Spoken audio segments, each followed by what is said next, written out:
set and get ready for another opportunity tomorrow?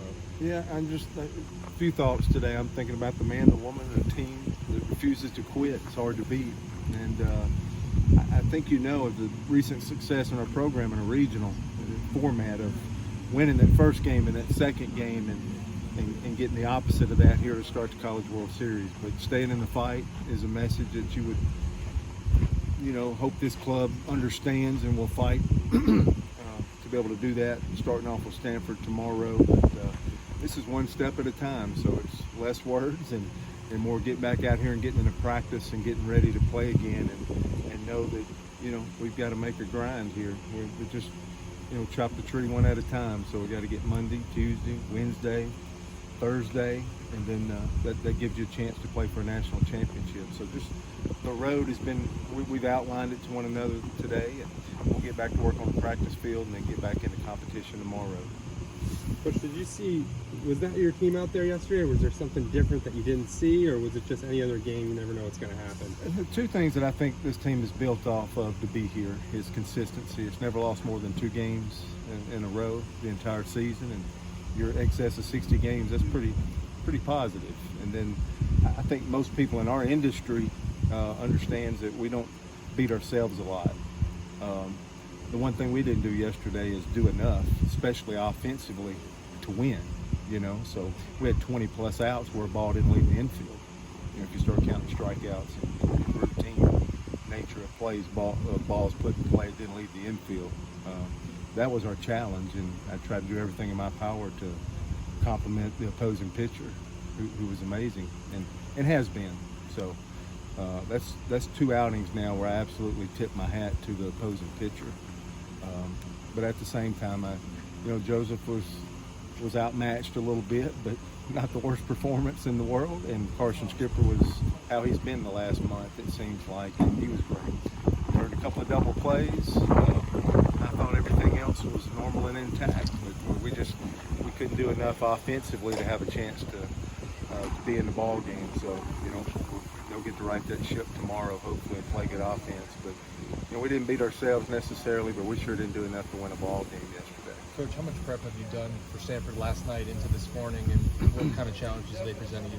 Yeah, I think Bobby Pierce mentioned yesterday, and I thought it was accurate. We're all fans. We're all casually watching the other teams and keeping up throughout the year, and especially as you see these playoff games. There's college baseball on TV. We're stopping and watching for as long as we can. Just diving into them a little bit deeper. I'm not sure we're going to get a starting pitcher. It's not a true number 2. It's not a revolving door of pitchers, and we don't have a starting pitcher as of yet. So that forces us to keep our focus on us. But we got to do a better job with our pitches in the zone. We can have gauge, and that's different for each hitter, right? If it's in, out, up, down, and where they can really swing the bat the best. So we'll focus more on us. We'll get back to the hotel with scouting report tonight. We don't have a starting pitcher. As soon as we get one, then we'll figure out how to attack him.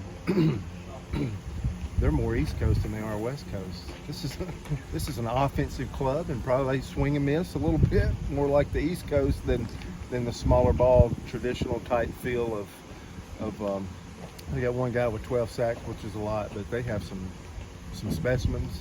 This is an offense that absolutely rolls. Jones, the football, baseball kind of guys, are tremendous athletes, so they're actually swinging it and hitting home runs and doing some things of that nature. So I think they're going to be a little more East Coast as opposed to West Coast as we start putting the pieces together. And they won that Pac-12, so this is the number 2 overall seed. So I know all the higher seeds lost in the tournament first round, so now we're all here to duke it out, and the losers bracket's got some pretty good ball clubs in it. Any thoughts on pitching for you yet? I think we'll be Trace Bryant. Sometimes they play more gamesmanship. I don't know when we'll get a starting pitcher, but this is, I want Trace to throw, and then I want Mason Barnett to throw. Then I want Skipper to start a game, and I want Gonzalez to come back to get us playing for a national championship again. So we know the roadmap. It's just how far can we keep fighting and stay alive to get in there, and there's really no secrets for us. That's exactly how we march down the road and do things. So Trace will need to do good. We spent Skipper with the hopes of trying to come back because of how important the first game is, but I think I threw his name in there Wednesday or something. I think if we got in the weight room today, and he started getting out here and running and cycling himself. Resilient arm. I think Skipper could be back by Wednesday. Forrest Joseph could be back by Thursday. You need to win 4 to play for the national championship. Do you draw confidence from the fact that you've already won 4 in this postseason? I do. I just draw confidence with our guys, and these are steps. We want to win a game now. I think we have to position this as one. You see all these trees in the backyard, and you tell somebody to go cut them all down. The best way to start making hay is cut one down at a time, not try to go chop on 4 different trees. So we all need to just focus on that one. I guess that's appropriate, right? We're playing Stanford now. That one tree there, start trying to chop that thing down, and then you move on to what's next and what the next challenge is. But we do never get distracted. I think a coach can look in the telescope a little bit. These players have got to be very microscopic now, and they've got to really tune in to the one task at hand at a time in order to keep moving forward. But that's my job, I think, is always to keep setting forth. So we talked about what it's going to take to get back to play for a national championship, and it's going to take 4 games. And I think we want to be the 5th team that's ever done that in history.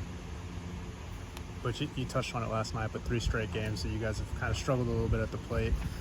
Talking about consistency, but just how do you find that consistency with such a quick turnaround? I don't know. The regionals was so amazing. It was just autopilot, unconscious. It was the best we'd swung it the entire season. Again, I think Jerpy had something to do with that. Oregon State's pitching staff had something to do with that, and DeLucia absolutely took an Ole Miss team there. They've always had a great offense. I thought we were pretty competitive against a good offense last night. But that pitching staff hooked it up. And I'm sure this guy going the second game for them between DeLucia and the young left-handed pitcher and that back end of that bullpen. We saw the breaking ball guy last night. I don't know. I think it's simplification. I don't think it's complicated at all, the game of baseball. It's getting back to having our at-bats and doing some of those things. It's in there. It's not a teach, because 2.5 weeks ago we played the best offense we played the entire year. This is not a physical attribute of a swing or timing or things of that nature.